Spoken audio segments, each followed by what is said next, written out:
I fought Nate Marquardt not too long after that, I think. Yeah, you did. Yeah, and he was fun because he was my coach on the Ultimate Fighter. Shane Carwin was the head coach, but Shane Carwin just brought in his team, and Nate Marquardt was one of them. So I am so proud that I got to fight and then beat a coach of mine. I mean, nobody gets to do that. Nobody fight like I do, and I don't know that anyone's ever fought their coach. And you planning on calling Henderson out anytime soon? No, I don't want to. You don't want to lose, lose to a 50-year-old or something now as well. I lost Nogueira. People won't let me forget it on the internet. Lord knows what happens if I lose to Hendo. Yeah, now it's a brutal time to lose in MMA because like the internet's just so rude. They don't ever stop. Oh, I get brought up. I hate Twitter. Twitter's the worst. Toxic, It's a cesspool. Yeah. But I didn't know you were on the Ultimate Fighter. Which season were you on? I was on season 16. Who were the coaches? Carwin versus Big Country. Oh, that's a fun one. That seems like a fun one. I'm the Let Me Bang Bro season. Oh, that guy. Yeah. How are those guys in the house? I'm curious to know more about those guys. That was hilarious. Yeah, so everyone's always disappointed with my Ultimate Fighter because it was really boring. It was 6 weeks, and you're stuck in a house with 15 other dudes. Right. And they don't give you anything but beer. You're not allowed books. You're not allowed radio. You're not allowed TV. You're not allowed anything. Why not books? Because they want you to fight. They want you to get liquored up and talk shit. Wow, that's hilarious. Of a kind of sort of MMA competition, but really it's a reality show. Yeah. So every room of the house there's liquor everywhere, and they just try and get everyone good and liquored. And I believe it was Julian was his name. I believe that was the day he just lost, so he went and got liquored up and lost it.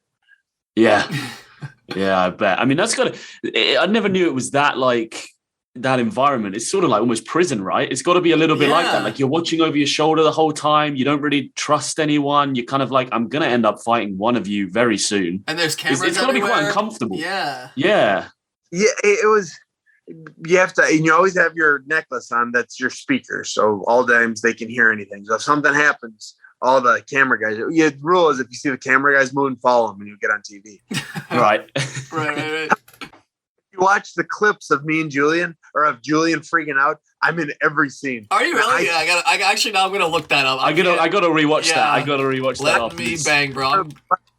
Yeah, I couldn't care less if he was gonna bang or punch. I didn't on camera, so I was just standing around. And say, oh no, don't do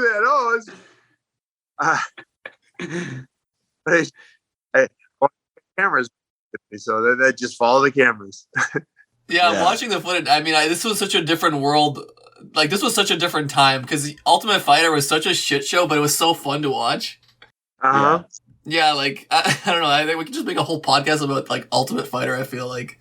That's a phenomenal... That should be studied. Like, I feel like there should be, like, group sessions and studying these bros living in a house, you know? Like, there's probably so much there to analyze, you know? Yeah, and you'll get different reactions from different people. Like, I thought the show was incredibly boring. But I've met Jesse Taylor's a friend of mine. Tom Galicchio's a friend of mine. Joe Daddy. They all loved it. They had a blast on it. Man, maybe my attention span is just, too good or not good enough. Yeah, maybe not good enough. Yeah. What did those guys ever fight ever again? Like, what happened to those guys? You know? Yeah, Jesse Taylor's still fighting. It's hard for him to find anybody to fight him. People won't fight him. Really? Yeah, he's just good, and everyone kind of knows it. And nobody wants to lose to him because he's an old dog. He's a journeyman. Joe Daddy, he has not fought since he lost the second show. He got brought back on the comeback season, and he didn't fight after the season. Tom, he's got a gym in Tennessee right now. Nice. MMA Militia, and that's doing real well for him. And yeah, that's it. How some of them fought again. Tom had his one fight in the UFC, but lost that. The UFC didn't hold on to him. So he's doing grappling tournaments here and there, but really just put himself into his coaching. Right. I mean, these guys are still, dedicated to the sport, right? They still want to continue that. I guess from an outsider looking in, maybe you think, oh, these guys are just clowns who wanted to be on TV, but it seems like they still wanted to have a career in the sport. Yeah. Especially that last season, the comeback season. It was everybody had been a fighter their whole life, and they're getting this second shot at winning the title.